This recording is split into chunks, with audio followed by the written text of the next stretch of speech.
이제 오늘 우리에게 주신 하나님의 말씀 함께 읽도록 하겠습니다. 우리에게 주신 하나님의 말씀은 시편 73편 23절에서 26절까지의 말씀입니다. 우리 준비하신 성경책이나 화면에 자막을 보시고 우리 주신 말씀 한 목소리로 읽도록 하겠습니다. 내가 항상 시작. 내가 항상 주와 함께하니 주께서 내 오른손을 붙드셨나이다. 주의 교훈으로 나를 인도하시고 후에는 영광으로 나를 영접하시리니 하늘에서는 주 외에 누가 내게 있으리오. 땅에서는 주밖에 내가 사모할 리 없나이다. 아멘. 교회를 다니시면서 아마 이런 말씀을 많이 들어보셨을 겁니다. 예수 믿으면 복 받습니다 라고 하는 말이죠. 예수를 믿었더니 아이 처음 수능 점수가 잘 나와서 좋은 대학에 갔습니다. 경제적인 어려움이 심했는데 예수님 잘 믿으니 갑자기 우리 집이 재개발 구역에 들어가서 집값이 몇 배가 돼서 자산이 늘었습니다. 예수를 믿었더니 저의 병이 싹 다 나았습니다. 신앙생활하면서 이런 말들을 우리는 종종 듣습니다. 이런 말뿐만 아니라 예수 믿고 복받은 사람들의 이야기, 우리 소위 간증이라고 하죠. 그런 어떤 개인적인 간증들도 아마 교회를 다니시면서 전문적으로 간증만 하면서 이렇게 순회하시는 분들도 있습니다. 보통 예수 믿으면 복 받는다라고 할 때 사실 우리가 가장 먼저 떠올리게 되는 그 복이 무엇인가 하면 세상에서 잘 되고 내가 생각하는 거 다 생각하는 대로 다 이루고 원하는 거 다 이루면 그것이 예수 믿고 복 받는 것이다 라고 하는 생각에 우리는 흔히 빠져 있습니다. 그런 부귀영화까지는 아니더라도 그래도 경제적인 염려 없이 넉넉하게 잘 살고 그리고 또 남들 부러워할 만한 그런 직장에서 출세해서 명예를 얻고 결혼도 좋은 배우자 만나서 잘하고 아이들 잘 되는 것, 이런 것들이 우리가 예수님을 믿고 복 받는 것이라고 생각을 하죠. 특별히 이런 복을 아주 많이 받았다고 하면 가장 많이 회자되는 사람 중에 한 사람이 누군가 하면 바로 이 록펠러라고 하는 사람입니다. 이 사람의 책이 한동안 기독교 서적에서도 베스트셀러에 차지할 만큼 굉장히 큰 영향력을 주었던 신앙의 사람이죠. 이 록펠러는 세계 최고의 갑부로 지금까지도 손꼽히는 사람입니다. 그 사람의 순 자산이 약 172조 원이었다고 합니다. 172조 원, 별로 놀라지도 않으시네요 여러분들. 감이 안 오니까 172조 원이 얼마나 큰 돈인지 모르시겠죠. 현재 미국 내에서 최고 부자가 누군가 하면 여러분들 전기차를 만든 그 일론 머스크라고 하는 그 테슬라의 CEO가 최고 부자로 있었는데 최근에 이 테슬라의 그 주가가 떨어지면서 자산이 좀 밀렸습니다. 지금 1위는 누구냐 하면 아마존이라고 하는 거대 쇼핑 사이트를 창업한 제프 베조스라는 사람이 지금 1위를 달리고 있습니다. 이 사람의 재산이 얼마인가 하면 현재 287조 원이라고 합니다. 그러니까 록펠러보다도 한 100조 원 정도 가량의 돈이 많은 사람이니까 사실 록펠러보다도 이 사람이 훨씬 더 부자다라고 말할 수 있지만 사실 록펠러가 살던 시대와 지금 이 사람이 살던 시대의 화폐 가치를 따져보면 록펠러가 훨씬 더 많은 부를 가지고 살았던 사람으로 그렇게 회자되고 있는 것이죠. 172조 원 여러분들 잘 감이 안 오는데 그 당시 이 사람이 가졌던 172조 원이 어느 정도의 규모였냐면 미국 전체 재산의 약 1.5% 정도를 혼자서 다 가지고 있었다라고 합니다. 그러니까 어마어마한 부를 자랑했던 사람이죠. 그래서 제가 한번 이 돈이 얼마나큼이나 되는 돈인가 한번 계산을 해봤습니다. 현재 인구가 세계 인구가 약 70억 정도로 계산을 하는데 70억 명에게 이 173조를 다 똑같이 나눠주면 1인당 전 세계 사람들에게 약 24,000원 정도의 돈을 나눠줄 수 있는 돈입니다. 그러니까 여러분들 1인당 24,000원 별로 안 크네. 요즘 밥값이 얼만데 기껏해야 순댓국밥 한 2그릇 정도 사 먹을 돈이네 라고 할지 모르지만 여러분들 전 세계에 있는 모든 사람들에게 한 사람도 빠짐없이 24,000원을 나눠줄 수 있을 만큼의 그 돈을 혼자 가지고 있었다고 하니 여러분들 얼마만큼의 그 사람의 부가 대단했는지를 알 수 있는 장면이죠. 그런데 이 엄청난 돈을 번 록펠러에게 어떤 사람이 이렇게 물었습니다. 당신은 어떻게 돈을 많이 벌었습니까? 라고 하는 질문이었습니다. 그러자 이 록펠러가 무슨 대답을 했냐면 저는 어릴 때부터 신앙생활에서 아주 중요한 몇 가지를 고수해오고 있기 때문입니다. 아주 가난할 때도 11조를 해야 한다고 배웠기 때문에 11조를 했습니다. 예배 때마다 빠지지 않고 맨 앞줄에 앉아서 정성껏 예배를 드렸습니다. 그리고 교회에서 하자 하는 일에는 거의 대부분 순종했고 목사님의 마음을 아프게 하는 일은 결코 하지 않았습니다. 라고 대답을 했습니다. 이 록펠러의 대답이 목사님들이 아주 좋아할 만한 대답이죠. 예. 여러분들 근데 이 사람의 이런 대답 때문에 이 록펠러에 대한 기독교 신앙 서적의 책 제목이 뭐였냐면 11조의 비밀을 안 록펠러였습니다. 이게 마치 이 제목이 저는 굉장히 마음에 안 드는데 11조가 마치 우리가 부를 쌓아가기 위한 어떤 투자의 수단인 것처럼 여겨지게 하는 그런 제목이었기 때문에 제가 별로 이것이 마음에 들지 않았습니다.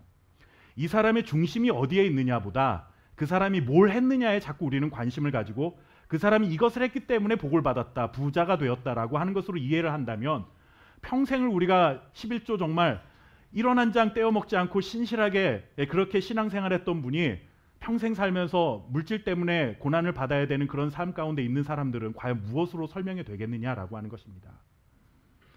실제 록펠러는 11조를 전담하는 직원만 회사에 수십 명을 둘 정도로 그것에 대해서 철저한 사람이었던 것은 물론 맞습니다.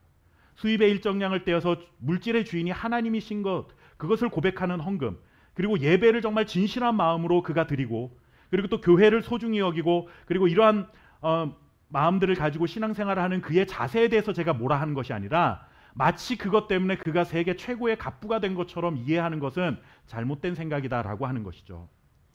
그런데 록펠러가 정말 이런 식으로 예수를 믿었기 때문에 그에 대한 보상으로 지금도 회자되는 역사적인 부호가 된 것일까요? 정말 예수를 잘 믿으면 모두가 다 이런 식의 복을 받는 것이라고 일반화시켜서 말할 수 있을까요? 이런 간증들, 비슷한 간증들을 듣게 되면 우리의 마음이 약간 혼란스러워집니다. 여러분들 예전에 교회 다니실 때 간증 집회, 요즘은 좀 많이 줄어든 것 같지만 간증 집회 하면 꼭 이런 사람들 나오죠. 내가 어려운데 집을 다 팔아가지고 보증금 다 교회에다 헌금했더니 하나님께서 더 좋은 집 나에게 주셨다라고. 이런 간증 들으면 여러분들 무슨 생각이 드십니까? 아, 그래서 나도 참 복을 많이 받으려면 저 사람처럼 살아야 되겠구나.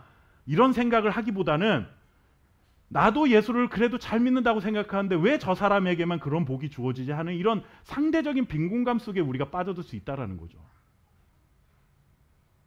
제가 요즘 제 개인적으로 상대적 빈곤감을 느끼게 하는 것 중에 하나가 뭐냐면 바로 유튜브입니다. 제가 매일마다 아침에 유튜브 채널에 한 5분 정도, 6분 정도의 메시지를 올려서 거의 한 4년 동안 거의 하루도 빠지지 않고 메시지를 그렇게 올리며 하나님의 말씀을 나누고 있습니다. 전하는 전하, 그것을 들으시는 분들은 그게 복음이고 생명의 말씀이고 진리의 말씀이라고 듣고 전하지만, 그런데 여러분들 하루에 조회수를 보면 뭐 기껏해야 50회, 70회 뭐 이 정도예요. 그런데 어느 날 유튜브를 이렇게 보다가 강아지 밥 먹는 거 하나 누가 딱 영상 올렸는데 몇만 회 뭐 이렇게 조회수가 뜨면 제가 무슨 생각이 들겠습니까? 참 현타가 오는 거죠. 야, 이게 난 개만도 못하구나. 이게 내가 전하는 말씀에 대해서 아무런 관심도 없고 사람들은 그저 강아지가 그 밥 먹고 있는 거, 그거 어떨 때는 뭐 강아지도 못하다고 생각되어지는 그 햄스터 한 마리가 그 집에서 쳇바퀴 돌리고 있는 거 그거 찍어서 영상에 올렸는데 몇만 회 뭐 이러면, 야, 이게 내가 지금 하고 있는 게 지금 뭐 하고 있는 짓인가 라는 생각이 솔직히 제 마음속에 듭니다. 이 상대적 박탈감이죠. 나도 저런 거 찍어서 올려야 되나? 이게 뭐 먹방 투어 하는 목사님 뭐 이런 거 하면은 사람들이 많이 보려나? 뭐 이런 생각, 온 가지 생각들을 다 해봅니다. 여러분들 오히려 때로는 정말 예수님을 잘 믿고 애를 쓰면 쓸수록 세상에서 점점 더 어려워진다는 느낌을 여러분들도 받으실 때가 분명히 있을 겁니다. 록펠러 같은 사람은 11조 잘했다고 그렇게 부자가 되었는데 나도 그렇게 나름대로 신앙생활 잘하고 있는데 왜 나한테는 이런 일들이 오지? 이런 생각, 이런 느낌을 받는 것이죠. 그럴 때 우리는 이런 의문을 갖게 됩니다. 예수 믿으면 받는 복, 과연 그 복이 무엇일까라고 하는 의문이죠. 그래서 오늘 여러분들 설교 제목을 보시면 예수 믿으면 복 받아요라고 하는 설교 제목인데, 사실 예수 믿으면 복 받아요라고 한다면 마지막에 느낌표가 찍혀야 되는 거 맞지 않습니까? 예수 믿으면 복 받는다라는 확신을 가지고 느낌표를 딱 찍어야 되는데, 오늘 설교의 제목을 유심히 보신 분들이 있다면 여러분들 오늘 제목은 느낌표가 아니라 뭐가 붙어 있어요? 물음표가 붙어 있습니다. 예수 믿으면 복 받아요? 하고 묻는 거죠. 이것은 제가 예수님을 믿으면 복의 근원이신 하나님께서 그리고 예수님께서 우리에게 복을 주실 것에 대한 의심을 갖는다라는 물음표가 아니라 과연 우리가 받는, 예수를 믿으면서 우리가 누리게 되는 복이 무엇인가에 대한 것을 한번 생각해 보자라고 하는 의미에서 물음표를 달아 보았습니다. 그런데 여러분들 이런 의구심은 언제 더 우리가 점점 더 강하게 드냐 하면 악인들이, 하나님을 알지 못하는 자들이 우리보다 더 번성하게 될 때 우리의 마음속에 그런 생각이 더 강하게 듭니다.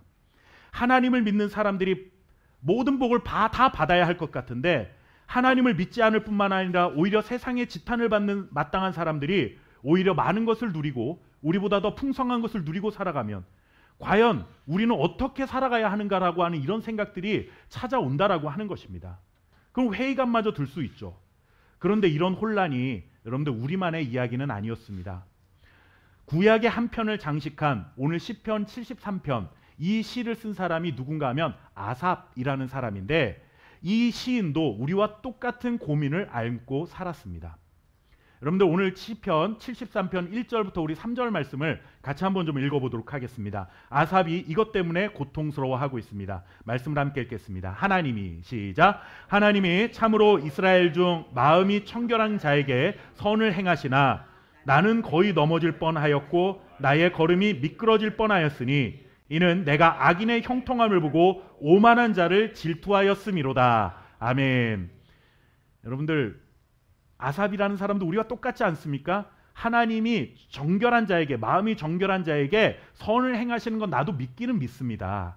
그런데 내 마음이 미끄러질 뻔하고 넘어질 뻔했는데 그 이유가 무엇인가 하면 악인의 형통함을 보니까 내 마음이 흔들리더라는 것이죠. 악인들이, 오만한 자들이, 그들이 정말로 잘 되는 걸 보니까 내 마음속에 질투심이 일어났다라는 겁니다. 아삽은 혼란스러운 겁니다. 그는 마음이 정직하고 정결하게 사는 사람에게 하나님께서 선을 베푸신다라고 지금 믿음을 가지고 있는데, 그런데 내가 눈으로 보고 살아가는 이 세상의 현실은 악인들이 살아있는 동안 훨씬 더 형통한 모습으로 살아가고 있다는 것이죠. 그들이 우리보다 더 많은 복을 누리고 살아가는 것 같다라는 겁니다. 심지어 4절에 가면 아삽이 뭐라고 고백하냐면 죽을 때에도 그들이 고통이 없이 편안하게 죽는다라고 말합니다. 그러니까 아삽의 마음속에 뭐가 있었습니까? 평생 그렇게 좀 형통하게 살아도 죽을 때만큼은 좀 고통스럽게라도 그 악인들이 죽고 벌을 받아야 되는데, 아니 보니까 죽는 순간까지도 그들이 편안하게 죽더라는 것이죠.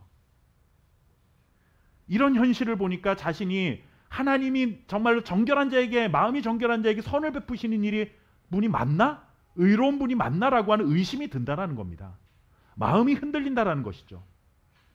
그런데 여러분들, 이러한 아삽의 고백이 무려 15절까지 계속 고백이 되고 있습니다. 여러분들 집에 가서 한번 성경을 잘 읽어보십시오. 아삽의 그 고통스러운 내면이 얼마나 세밀하게 그렇게 걸쳐서 묘사되고 있는지 한번 보시면 좋을 것 같습니다. 악인들이 누리는 내면적 심리적 평안에 대해서 그는 자세하게 고백을 합니다. 죽을 때에도 고통이 없고 오히려 그 힘이 강하여지고 사람이 당하는 고통과 재앙이 그들에게는 또 임하지도 않아요. 그들의 소득은 그들이 마음이 원하는 것보다 훨씬 더 많은 것들을 얻고 거만하고 악하게 말을 하고 하늘을 비방하며 11절에서는 그들이 뭐라고 말하냐면 심지어 하나님을 향해 이런 말도 한다고 합니다. 하나님인들 어떻게 알 수 있으랴. 가장 높으신 분이 하나님이시지만 하나님도 이런 세상에 대해서는 다 알 수 없다라고 교만하게 하나님을 향해서도 이런 말들을 함부로 이야기하고 있다라고 시인이 말하고 있는 것입니다. 설상가성으로 여러분들, 악인들은 점점 더 승승장구하는 세상을 살아갑니다. 우리 함께 시편 73편 12절 말씀 한번 읽어보도록 하겠습니다. 볼지어다 이들은, 시작. 볼지어다 이들은 악인들이라도 항상 평안하고 재물은 더욱 불어나도다. 아멘. 근데 성경에 이런 정말 직접적이고 너무 사실적인 묘사들이 있다는 게 너무 우리에게 있어서 위로가 되지 않습니까? 성경은 우리가 너무 영적인 책으로만 보는데 하나님을 믿었던 신실한 사람들의 그 고백을 보면 그렇게 여러분들 우리가 생각하는 그런 영적인 세계에서만 아마 헤매고 다니던 사람들이 아니었다는 것을 볼 수 있습니다. 그들의 재물을 불어나는 걸 보니까 내가 질투가 나고 마음이 흔들려서 내가 살 수가 없습니다. 저들은 왜 이렇게 평안한 겁니까? 하나님을 향해 불평을 쏟아내고 하나님이 교만하게 하나님이 어디 뭐 다 아시는 분도 아니라고 이렇게 말하는 그들이 왜 평안하게 저렇게 살아가는 겁니까? 여러분들 속된 말로 하면 정말 우리 믿음을 가지고 살아가는 우리들에게 있어서는 미치고 팔짝 뛸 만한 일 아니겠습니까?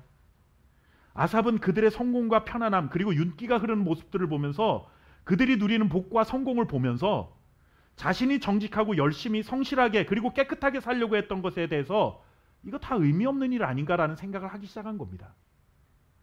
정직하고 의롭게 사는 것이 무의미한 일이 아닌가라는 깊은 절망감을 그는 지금 경험하고 있습니다.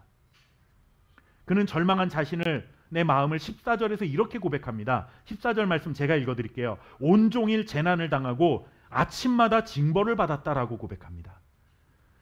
좀 전에 12절 말씀과 너무 대조적이지 않습니까?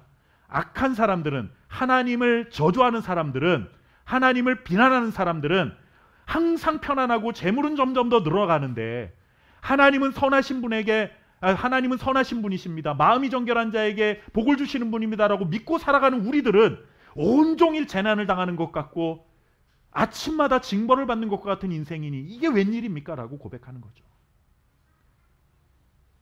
그러다 보니 여러분들, 그의 마음속에 무슨 생각까지 드냐면, 나도 저들과 같이 살고 싶습니다. 나도 세상에 하나님 없이 살아가는 사람들처럼 살고 싶습니다. 이런 순간까지 온 것입니다. 여러분들, 예수님을 믿다가 가장 절망적인 순간이 언제인가 한번 떠올려 보면 바로 이 순간 아닙니까? 예수님 믿는 게 하나도 의미 없어 보이고 세상에 하나님 없이 살아가는 저 사람들처럼 나도 살아가는 것이 훨씬 더 나에게 유익하겠구나라는 생각이 드는 순간, 우리는 가장 깊은 절망감 속에 빠져들게 되어 있습니다. 여러분, 아삽의 이런 한숨 섞인 기도가 지금 우리의 표현으로 고쳐보면 조금 더 실감나지 않을까 해서 제가 좀 바꿔보았습니다. 한번 잘 들어보세요. 그들은 불의하게 번 돈으로 온갖 좋은 것을 먹고 외모는 성형을 하며 피부관리까지 받으니 10년은 더 젊어 보이는구나. 그들의 자녀는 어릴 때부터 특별과외로 학교 성적조차 우월하고 가난한 자들의 가난을 게으름 때문이라고 비웃으며, 하나님은 정의의 하나님이 아니라 수호천사나 요술램프의 지니처럼 그들을 위로하고 복주시기 위한 그들만의 하나님이로구나. 그들은 일하지 않아도 여기저기 사놓은 부동산으로 세월만 지나가면 알아서 스스로 살을 찌우는구나. 예수 믿고 똑바로 사는 것이 무슨 소용이 있단 말인가.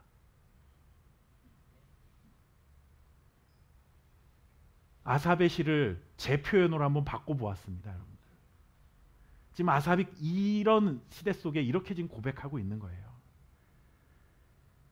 아삽은 계속해서 말합니다. 내가 이것을 풀어보려고 생각했는데 오히려 그것은 내가 풀기에는 너무나 어려운 문제였습니다라고 고백합니다. 답이 없다라는 거죠. 아무리 고민해도 이거를 내가 해결할 수가 없다라는 것이고, 하나님이 그렇게 내버려 두신 하나님의 뜻이 무엇인지를 모르겠다라는 겁니다. 아삽은 자신의 한계를 알게 되었고, 또한 이것이 오늘날 이 땅을 살아가는 우리 그리스도인들의 한계인 것입니다. 아삽이 자신의 한계에 대해 고백하는 것은 여러분들, 자신의 어리석음을 발견하게 된 것이 아니라 사실상 어떻게 보면 가장 진솔한 답변을 하나님 앞에 내어놓은 것입니다. 아무리 고민하고 답을 찾아보려 해도 답을 찾을 수 없는, 정말 복잡하게 꼬여있는 실타래와 같은 삶이다라고 하는 것이죠. 어디서부터 풀어가야 할지 막막한 이런 상황에서 아삽은 그런데 놀라운 반전의 고백을 하게 됩니다. 여러분들, 시편 73편 17절 말씀 같이 한번 읽어보도록 할까요? 왜 갑자기 이런 고백을 하게 되었는지 우리 함께 읽어보도록 하겠습니다. 하나님의 성소에, 시작. 하나님의 성소에 들어갈 때에야 그들의 종말을 내가 깨달았나이다. 아멘.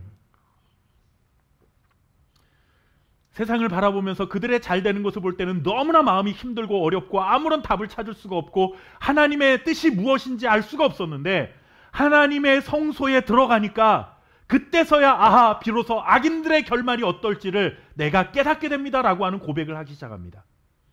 그렇다면 여러분들, 우리도 인생에 이 꼬여있는 실타래와 같은 많은 문제들 속에 고민하고 있는 우리들이 과연 이 해답을 찾기 위해서 무엇을 해야 되겠습니까? 성소에 들어가야 합니다. 성소에 들어가는 것만이 답입니다. 성소에 들어가면 해결될 수 있습니다. 그러면 여러분들, 성소에 들어간다는 것이 무슨 뜻일까요? 이것을 여러분들 예배당, 교회 건물 안에 들어와 있는 것으로 우리는 이해해서는 안 됩니다. 물론 교회가 성소인 것은 맞지만 우리가 교회 건물 안에 들어와 있기 때문에 모든 것이 다 해결될 것처럼 이해해서는 안 된다라는 말씀입니다. 그렇다면 여러분들, 성소에 들어간다는 것은 무엇일까요? 구약의 성전, 구약에서 나오는 성소라고 하는 것은 바로 하나님이 임재해 계신 곳, 하나님이 살아서 역사하시는 곳을 의미합니다. 그러니 이 말은 결국 우리가 하나님의 살아계신 그 안에, 하나님의 임재 안으로 들어가야 한다라고 하는 뜻이죠. 하나님의 임재 속에 들어가는 사람은 하나님의 마음을 알게 되고 하나님의 시각으로 내 자신을 보게 되고 세상을 또 다른 눈으로 볼 수 있게 된다는 그러한 믿음의 고백을 지금 시인이 고백하고 있는 것입니다. 그는 믿음의 시각으로 세상과 인생을 볼 수 있는 세상이 알지 못하는 놀라운 지혜를 그때부터 깨닫기 시작한 겁니다.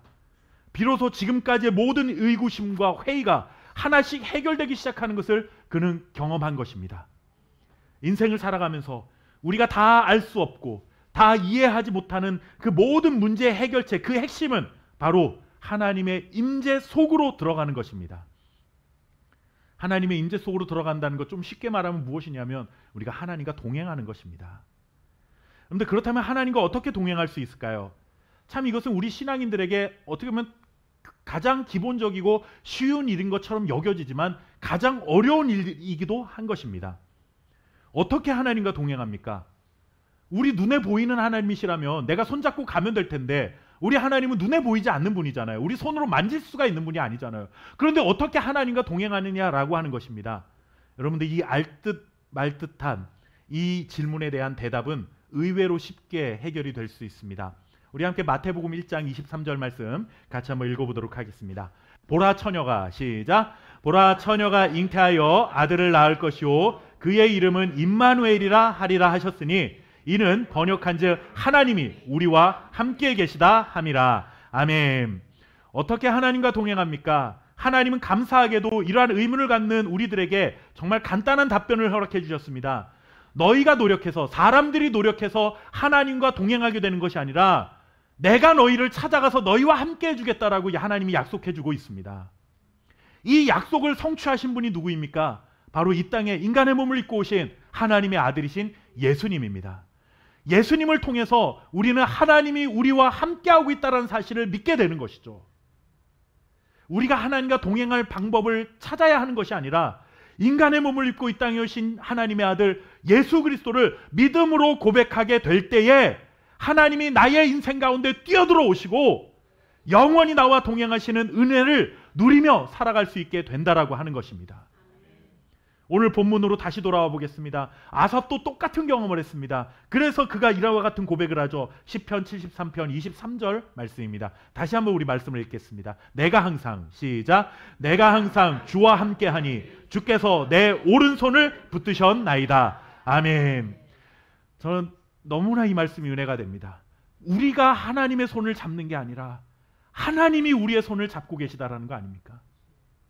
우리가 만약에 하나님의 손을 잡는다면, 그것이 믿음이라면 우리가 그 손 놔버리면 여러분들 하나님과 우리의 관계는 끊어져 버리고 마는데, 때로는 우리가 흔들리고 넘어지고 우리의 마음이 어지러워서 정말 혼란스러워서 하나님의 손을 느슨하게 잡거나 그 하나님의 손을 놓쳐버린다 할지라도 우리와 하나님과의 관계가 끊어지지 않는 것은 하나님의 오른손이 우리의 삶을 붙들고 계시기 때문이다라고 말씀하고 있습니다.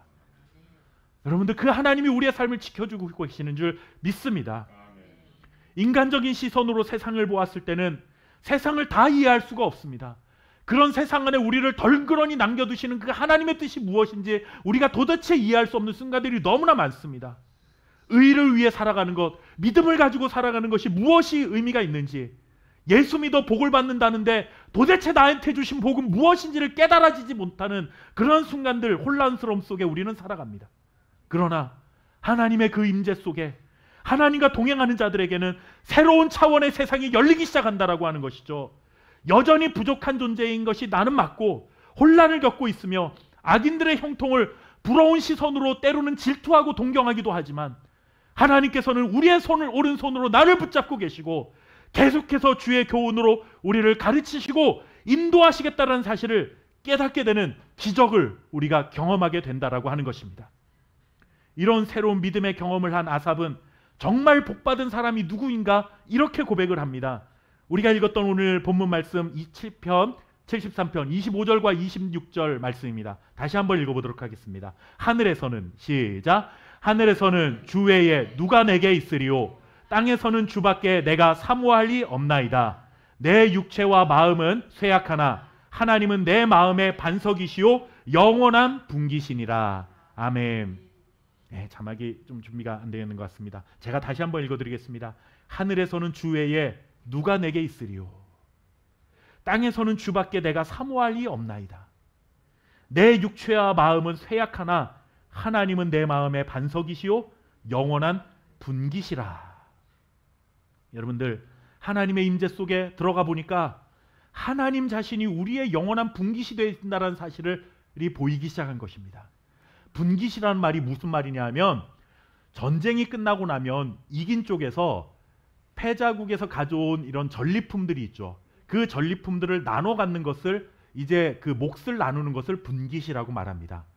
또한 성경에서 분깃은 부모님이 돌아가시고 나면 그들이 자녀들에게 나눠 갖게 하는 유산, 그것을 분깃이라고 말합니다. 그토록 자신의 처지를 비관하며 내 마음이 혼란스럽고 넘어지게 되었다라고 말했던 아삽은 세상의 복을 누리는 자들의 형통함 때문에 정말로 혼란을 경험했던 아삽은 이제 깨닫게 됩니다. 나의 유산, 나의 분기, 내가 받게 될 몫이 무엇인가 하면 다름 아닌 세상을 창조하시고 세상을 다스리시는 하나님, 그분이 나의 분기시로구나, 나의 몫이로구나, 이것을 깨닫기 시작한 겁니다. 그렇기 때문에 결국 28절 마지막 절에 가서 이렇게 고백하죠. 하나님을 가까이 함이 내게 복이라. 여러분들, 하나님을 가까이 함이 내게 복이라, 이 말씀을 정말 믿음의 고백으로 삼고 살아갈 수 있는 저와 여러분 될 수 있기를 주님의 이름으로 축원합니다. 하나님이 주신 그 무엇이 내게 복이 아니라 록펠러처럼 172조나 되는 그러한 부를 우리는 평생을 살아도 누리지 못할 가능성은 훨씬 더 크지만, 나보다 못한 사람들, 하나님을 알지 못하는 사람들이 어쩌면 그러한 부를 누리고 살아가는 세상 안에서, 불의한 자들이 떵떵거리며 살아가는 세상 안에 우리가 살아가면서 질투도 나고 때로는 곤란하기도 하지만, 그럼에도 불구하고 나에게는 그런 것이 없을지라도 하나님이 내게 가까이 함이 나의 복입니다 고백하며 살아갈 수 있는 믿음의 사람 될 수 있어야 될 줄 믿습니다. 온 세상의 주인은 하나님이십니다. 하나님의 손에 모든 것이 다 쥐어져 있습니다. 172조가 아니라 온 세상 모든 만물이 사실 하나님의 손에 쥐어져 있는 것이죠. 그렇게 하나님의 손에 들려진 것 한두 개 나누어 주신 것이 우리에게 주신 복이 아니라, 여러분들 아까 제가 172조를 70억 인구에게 나눠주면 24,000원 정도가 돌아온다고 하지 않았습니까? 하나님께서 세상을 손에 쥐시고 하나하나 사람들에게 뭐 그렇게 3만원 4만원 나눠주시는 그것이 우리의 복이 아니라, 그 세상 모든 것을 쥐고 계신 하나님, 그분 자체가 우리의 복이라고 하는 것입니다. 그분이 우리의 몫이라고 하는 것이죠. 그러니 여러분도 혼란과 의문투성인 세상 속에서 아무리 답을 찾으려 해도 답을 찾을 수 없는 것이 부정할 수 없는 현실이기는 하지만, 그런데 내가 주님과 함께하니, 하나님과 동행해 보니 하나님께서 내 오른손을 붙들고 계시는 것을 보게 되었습니다 라며 놀라운 고백을 할 수 있게 되는 것입니다. 인간적인 시선으로 세상을 보았을 때는 세상을 이해할 수 없습니다. 의를 위해 살아가는 것이 의미가 있는지, 예수를 믿어 복을 받는 것이 도대체 무엇인지 이해할 수 없는 혼란스러움 속에 우리는 살아갑니다. 그러나 하나님의 임재 속에서 하나님과 동행하는 자들에게는 새로운 차원의 세상이 열리게 될 줄 믿습니다. 여러분들, 우리가 왜 복받은 사람인지 오늘 말씀을 통해서 분명하게 깨닫게 됩니다. 우리가 받은 복이 도대체 무엇입니까? 그것은 172조 원이나 되는 돈이 아니라 하나님을 가까이 할 수 있다는 것, 하나님을 나의 소유로 삼을 수 있다는 것, 이것 아니겠습니까? 예수님이 믿으면 복을 받습니다. 이것은 여러분들 변함없는 진리입니다. 그러나 그 복이 무엇인지를 알아야 합니다. 하나님과 아무런 관계없이 살아가던 우리는 죄인이었지만, 이제는 하나님과 새로운 관계를 회복하고 내가 하나님의 손을 설사 놓는다 할지라도 하나님이 그 오른손으로 나의 삶을 붙들고 계신 것, 그것이 바로 우리가 살아가는 삶의 자리요, 우리가 받은 복의 전부라는 사실을 여러분들 기억하고 살아갈 수 있길 주님의 이름으로 축원합니다. 세상을 창조하신 창조주가 나의 몫이고 나의 소유가 된다면 그 세상 어떤 것이 부럽겠습니까? 강아지 영상으로 70만을 조회수를 찍어도 이제 부러워하지 않는 것은, 여러분들 어느 날 알지 못하는 사람이 저의 영상 댓글 밑에, 정말로 지금도 기억이 납니다. 뭐 댓글을 달아주시는 분들 늘 감사한 마음을 가지고 있지만 어떤 분인지 모르겠어요. 그분이 이런 댓글을 달았던 것을 제가 기억합니다. 제가 그동안 신앙생활을 잘 상처를 받아 하지 못했는데 저의 영상을 보면서 신앙을 회복해가는 과정 속에 있습니다 라고 그렇게 고백하는 댓글을 본 적이 있습니다. 얼마나 큰 위로가 되고 얼마나 큰 마음의 격려가 되는지 모르겠습니다. 내가 올리는 이런 영상들이 뭐 하루에 조회수 50명, 60명밖에 되지 않는 조회수이지만 누구에겐가는 하나님을 찾아갈 수 있는 길이 될 수 있겠구나. 여러분들 이게 복 아니겠습니까? 우리가 살아가는 인생의 복은 하나님과 우리가 관계 있는 자가 되었다라는 것입니다. 하나님과 동행하면, 하나님을 가까이 하면 장애물을 뛰어넘을 수 있는 능력을 때로는 주시기도 하고, 때로는 장애물을 돌아갈 수 있는 지혜를 주시기도 하고, 때로는 하나님이 그 장애물을 그냥 후 바람으로 불어서 없애버리기도 하시면서까지 그런 하나님의 기적을 경험하게 되는 복을 누리며 우리는 살아가게 될 것입니다. 이것이 하나님을 가까이 하고 하나님과 관계 회복을 이루고 풍성히 누리게 되는 진정한 축복임을 믿으시길 바랍니다. 사랑하는 성도 여러분, 예수 믿고 복받는 저와 여러분 될 수 있기를 주님의 이름으로 축원합니다. 함께 기도하겠습니다. 살아계신 아버지 하나님, 감사합니다. 오늘도 귀한 말씀을 통해 우리가 예수님을 믿고 받은 복이 무엇인지, 복의 본질이 무엇인지를 분명하게 알게 하시니 감사합니다. 하나님, 예수님 믿지 않고 불의한 자들이 정말 형통하는 세상 속에서 우리도 혼란하고, 우리도 그들의 마음이 정말 마음에 그들을 부러워하는 마음도 들고 때로는 질투하는 마음도 듭니다. 하나님, 그러한 답없는 하나님 고민 속에서, 혼란함 속에서 머물러 있지 않게 하시고 전능하신 의에 오른 손으로 우리를 붙잡아서 일으켜 세워주시는 하나님의 뜻이 무엇인지를 알아갈 수 있도록, 하나님의 인재 속으로 들어갈 수 있는 믿음의 사람들이 될 수 있도록 주님, 우리에게 믿음을 더하여 주옵소서. 날마다 성령 충만하여서 세상의 것 우리가 소유하지 못하고 살아간다 할지라도 두려워하지 않게 하시고, 염려하지 않게 하시고, 불안해하지 않게 하시고, 부러워하지 않게 하시고, 오직 하나님이 나의 분기십니다, 하나님을 가까이 하는 것이 나의 복입니다 고백하며 살아갈 수 있는 주님의 자녀들 될 수 있도록 주님 축복하여 주옵소서. 이번 한 주간도 이러한 세상 안에서 이 믿음을 가지고 승리할 수 있도록 도와주시며, 하나님 아버지, 우리에게 이러한 믿음의 사람 되게 하신 것, 새로운 피조물이 되게 하신 것이 감사하여 구별하여 예물을 드립니다. 하나님께서 예물 드리는 모든 손길 위에 하나님의 복을 더하사 이 땅 가운데 물질로 인하여 참으로 시험 드는 자들이 되지 아니하도록 주여 도와주시옵시고, 인생에 꼭 필요한 것들로 채워주시는 하나님의 축복이 날마다 넘쳐날 수 있도록 주님 역사하여 주옵소서. 올 한 달간 나눔 헌금을 통하여 우리 교회가 크지 않고 작은 교회이지만 그래도 하나님, 우리보다 더 어려운 이웃들을 조금이라도 돕고 싶은 마음을 나누고자 합니다. 하나님 아버지, 적은 물질이 정말로 큰 하나님의 능력이 되어 많은 사람들에게 하나님의 사랑을 증거한 일에 귀하게 쓰임받는 축복의 통로가 될 수 있도록 역사하여 주옵소서. 감사드리며 살아계신 예수님의 이름으로 기도하옵나이다. 아멘.